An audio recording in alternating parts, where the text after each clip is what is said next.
Whole south ఇండియాలో whole south ఇండియాలో whole south ఇండియాలో ఓల్ సౌత్ ఇండియాలో టోటల్ సౌత్ ఇండియాలో ఆది హిందూ దళిత ద్రవిడ ఉద్యమం హైదరాబాద్ కేంద్రంగా స్టార్ట్ అయింది. హైదరాబాదే కేంద్రం టోటల్ సౌత్ ఇండియాకి. ఆది హిందూ ద్రవిడ ఉద్యమాలకి, ఆది హిందూ ద్రవిడ దళిత ఉద్యమాలకి centre in South India Hyderabad. గుర్తుపెట్టుకోవాలి,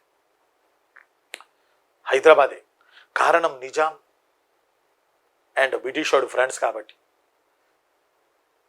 నిజాం పెట్టిన, బ్రిటిషోడు పెట్టిన, ముఖ్యంగా బ్రిటిషోడు పెట్టిన మిషనరీలో చదువుకోగలిగి, ఎందుకంటే అగ్రవర్ణాల వారు పెట్టిన స్కూళ్ళల్లో దిగువ వర్గాల వారిని రానివ్వట్లేదు కనుక బ్రిటిష్ వాళ్ళు రాబట్టి మిషనరీలు పెట్టబట్టి అందులో చదువుకొని తమకు జరిగిన అన్యాయాన్ని ప్రశ్నించడం మొదలుపెట్టారు.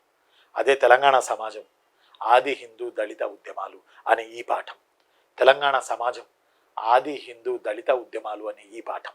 తెలంగాణ సమాజం ఆది హిందూ దళిత ఉద్యమాలు అనే ఈ పాఠం. జాగ్రత్త. అయితే ఆది హిందూ అంటే ఎవరు అసలు? ఆది హిందూ అంటే ఎవరు? కొంచెం జూమ్ చేసుకోండి. ఆది హిందూ అంటే అసలు ఎవరు? దళితులు అంటే ఎవరు? వీళ్ళిద్దరు వేరువేరా? వీళ్ళిద్దరు ఒకటా? ఆది ద్రవిడ, ఆది హిందూ, ఆది ఆంధ్ర, దళిత వీళ్ళందరూ ఒక్కటే. కాకపోతే వివిధ ప్రాంతాల్లో, వివిధ రాష్ట్రాల్లో ఒక్కొక్క రకమైన పేర్లతో పిలువబడుతున్నారు.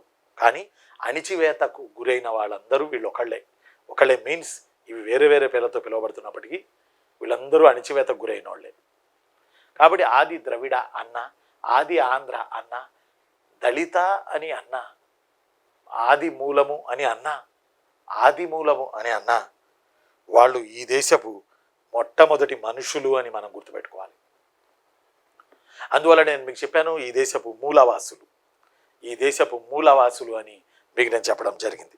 అలానే ఈ దేశపు మొదటి మనుషులు, అలానే ఈ దేశపు మూలవాసులు, ఈ దేశపు ద్రవిడ జాతికి చెందిన వాళ్ళు, ఈ దేశంలో మొట్టమొదటిగా శివుణ్ణి కొలిచిన వాళ్ళు, ఈ దేశంలో మొట్టమొదటిగా అమ్మ తల్లిని పూజించిన వాళ్ళు, ఈ దేశంలో మొట్టమొదటిగా పత్తి పంటను పండించిన వాళ్ళు, ఈ దేశంలో మొట్టమొదటిగా వ్యవసాయం చేసిన వాళ్ళు, ఈ దేశంలో మొట్టమొదటిగా జల్లికట్టు అనే ఎద్దుల పోట్లాట క్రీడను ఆడిన వాళ్ళు, ఈ దేశంలో మొట్టమొదటిగా సముద్ర వర్తక వ్యాపారాలు చేసిన వాళ్ళు, ఈ దేశంలో సింధు నాగరికత నిర్మాతలు